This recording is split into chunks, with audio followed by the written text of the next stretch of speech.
I remember getting my name. It was during the Sky Lounge days. I think this has been about 5 years. We had a vote on it, and they voted on stage, and yeah, we come up with Accomplice, and that was that. That was it for me.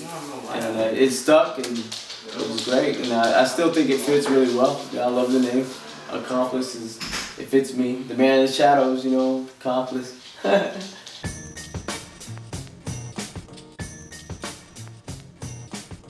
Because I started really making beats around the age of 20. Got some bootleg copy of Fruity Loops somebody downloaded for me. The first beat I ever made, I thought I was it. You know, you put a beat together and you know it sounds so dope to you. But I think if I go back and I could ever find the first beat I've ever made, I think I would be so embarrassed and so. Yeah, I wouldn't want to show it to anybody just because it's so ridiculous now, you know what I mean? Like, it's just not where I'm at. It was always the kick and the snare that grabbed me, you know, it was like the final touch. I think I would lay like samples down first, and it was always just a loop. I'd find a loop in the beginning and, you know, get in time, and I'd drop a kick and a snare, basically, maybe a hi-hat, and that was it, and I thought that was it. You know, I thought nobody could touch me. I think the moment I really knew I wanted to make hip hop beats and really stick with it was the first time an MC spit over it and like brought it all together. It was just cool to hear, like, you know, you make your half of it and then the MC kind of just comes and ties it all together, and it was cool to hear it like as a finished product. We had a whole song. And I mean, it didn't even really matter if it was super dope. It wasn't just hip hop, man. It was everything, dude. Like, you know, I see you used to spin hard house music and putting headphones on and listening to how it was broken down into layers, and they would add, you know, something real simple first, and then add something on top of that, and then something on top of that afterwards, and you know, at the end it'd be something huge, and it's all broken down into real simple pieces. And you know, I would take certain producers and not just producers, but you know, rock music and everything, and just listen to the separate parts, like the bass line and the drums. The drums always come in heavy. It always had to be something funky, like something had to have a lot of soul to me anyway. Like I always had to be able to like nod my head to it, and then it's always like that. And anything that grabs me always has something that's head nodding, you know. I definitely prefer vinyl over digital, just really because of the way it sounds. Most of all, you don't really get the same warmth, I guess. There's a term called, you know, baking cooking. And it's really just like the start. You drop the needle on, and before the track starts, you can just hear the sizzle. And, you know, and I'm not one to say that I wouldn't pull from digital, you know, music, you know, right offline or off YouTube. Because I have, you know, it's real easy to sit there and click and find exactly what you want. But as far as going and digging through records, it's just more intimate to me. You really dig through hundreds of records that, you know, say a thrift store has. You just dig and to personally pick out the certain ones that you think, and I pull a lot from just the covers and pick certain ones out, and then have to go back and listen to them as individuals. And it's kind of like bringing home lottery tickets, you know. You don't know exactly what you're gonna get. I guess what I'm trying to do as a whole is just basically network and spread our name out and spread our music out to everybody, or to as many people as we can. You just push hard over the next few years and see, you know, get all we can out of it. Really trying to push my record and record as many records as possible. We got everything we need. Get people involved and record music is what we're really pushing for, and that's it basically. Won't stop until, you know, until we can't do it anymore, I guess.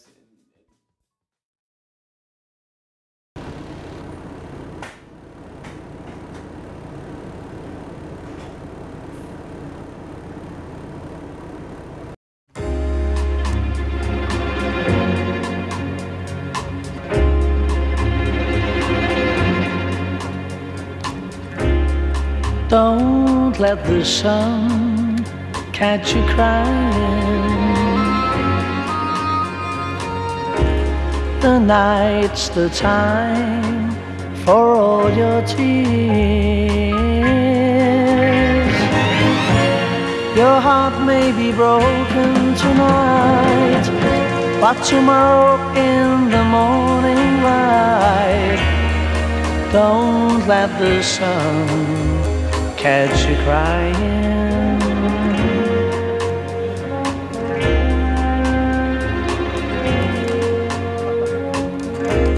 The nighttime shadows disappear.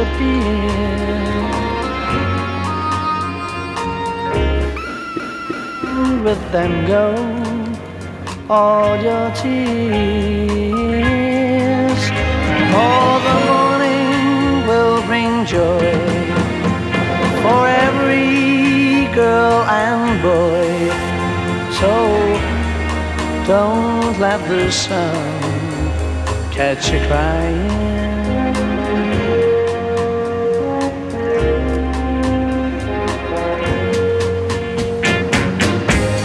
We know that crying's not a bad thing,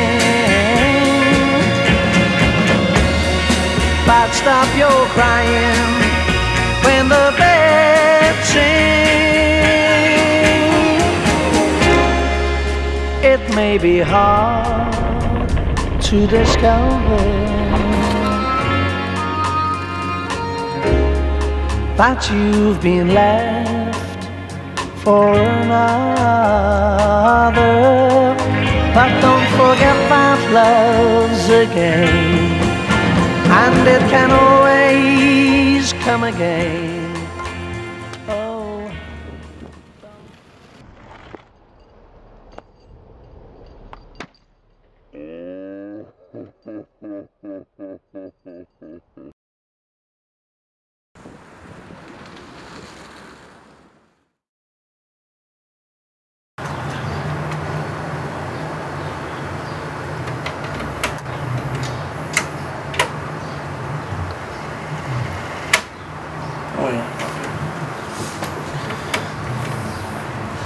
My name is Edwin Sandoval. I was born in Monterrey, Mexico, and I'm now living here.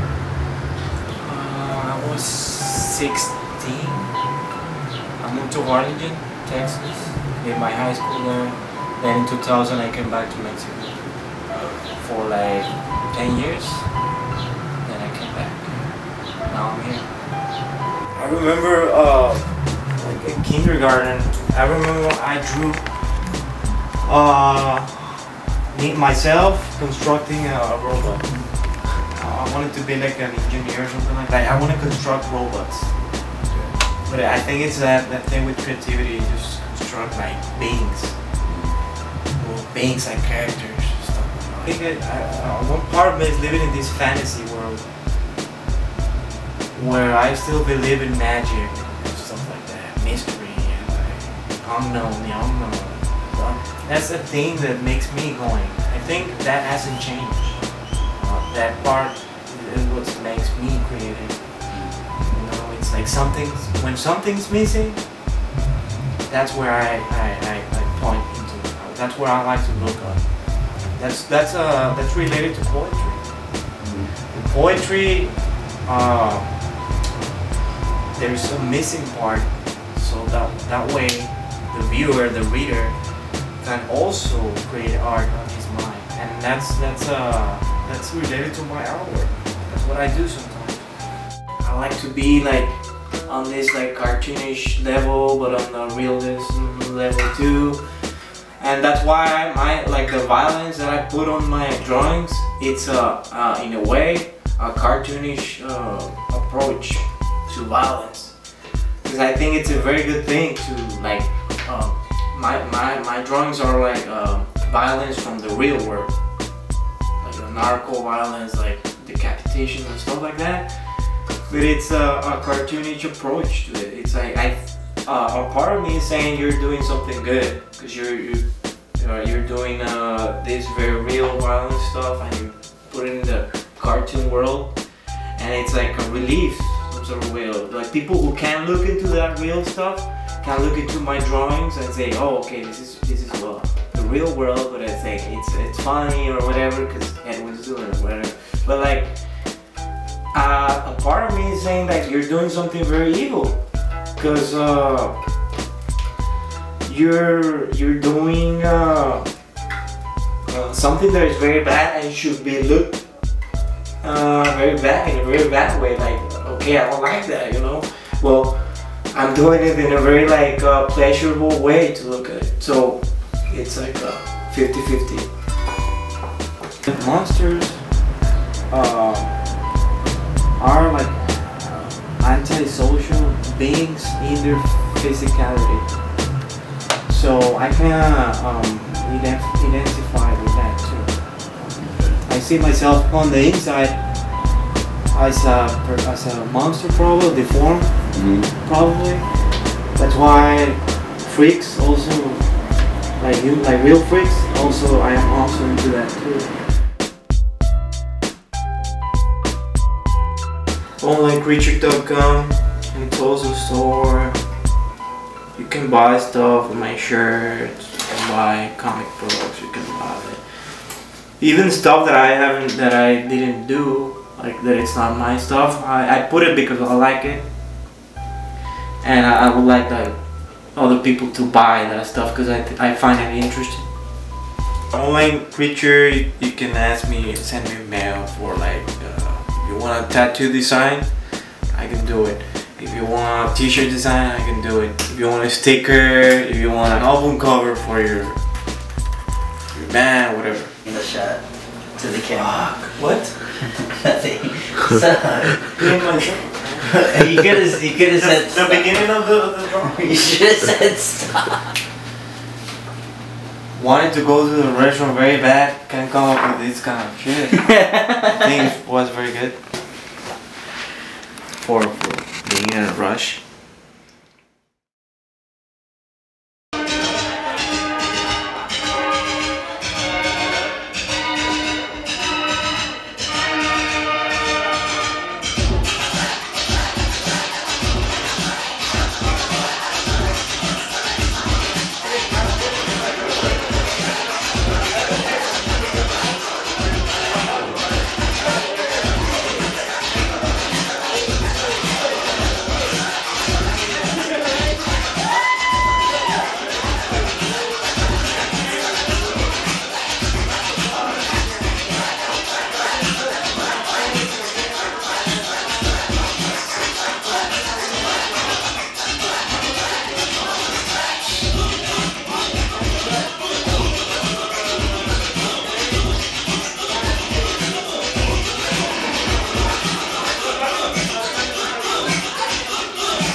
So wait, you're gonna record me though? Yeah. Like video record me? Shit, fuck. What am I gonna say? Jessica. I'm from the Valley. What part? Edinburgh. Edinburgh?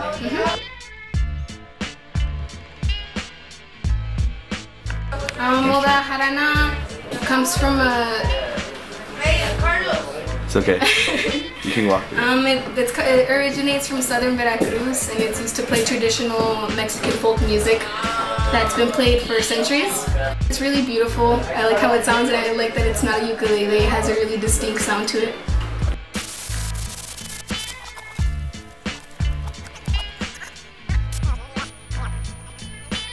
Well, I like sharing the history of Son Jarocho a lot. Like when people like compliment my instrument or like, oh hey, nice ukulele, I can be like, well actually it's not a ukulele, it's an instrument from Southern Veracruz, and they've never heard of son jarocho.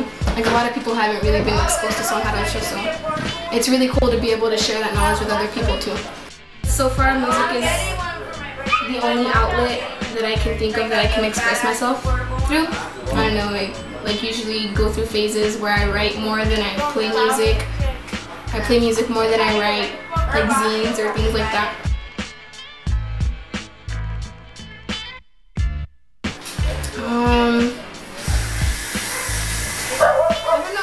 I don't know what message I'm trying to convey.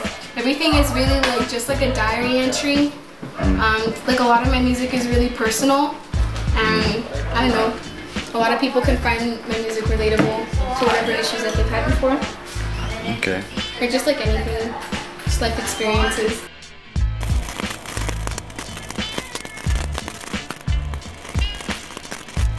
You see like a lot of like the Mexican culture, like it's not really like whitewashed here that much yet. I still feel like I can feel more grounded here in like my roots. Like if I were to ever move to San Antonio, I know that I would be able to. Like it would still feel like home.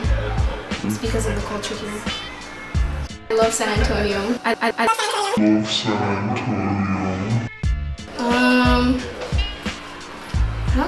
I don't know what to say, like what words can express my love for San Antonio. San Antonio is the shit. That's kind of an understatement.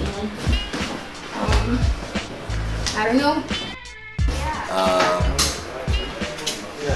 There's a soundtrack that I could choose. It's like maybe 5 minutes before I was gonna die. Yeah, Jessica better be there.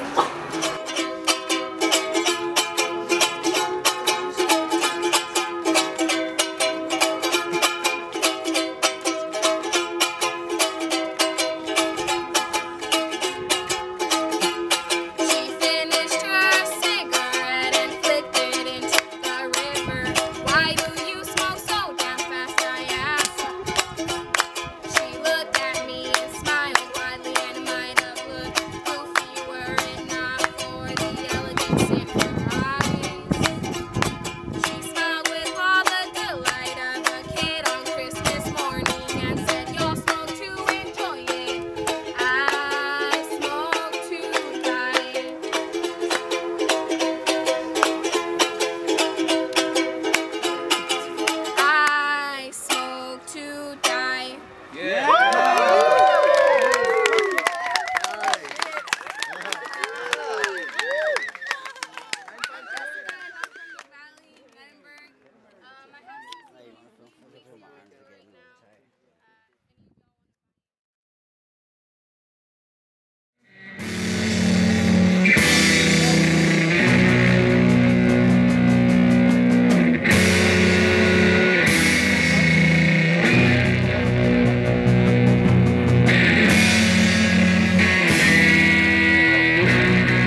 crawled his way out and he jumped off the 3rd balcony and he died.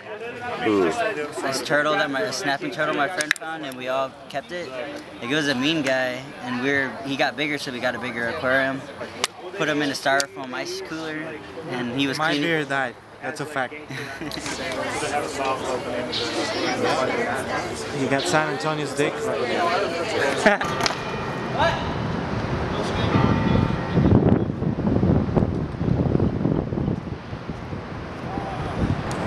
No skateboarding here. Pick him up. He said it. Why? I mean, You guys aren't doing anything you should be ashamed of. I never understood the camera part. damn, he's wearing some Chinkos. Those are dickies. No. No, We haven't done anything though. We're not skateboarding, our boards are up. So you think you're more above the law? They don't pay you enough to be acting like this. Tommy. They don't pay you enough. Tommy. He's a classic again. I got super sick. Really? You got diarrhea?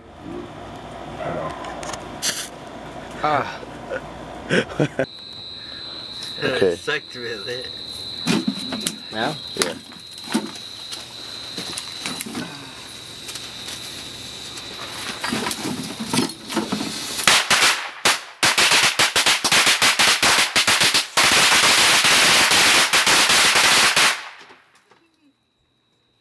Fuck, that sucked.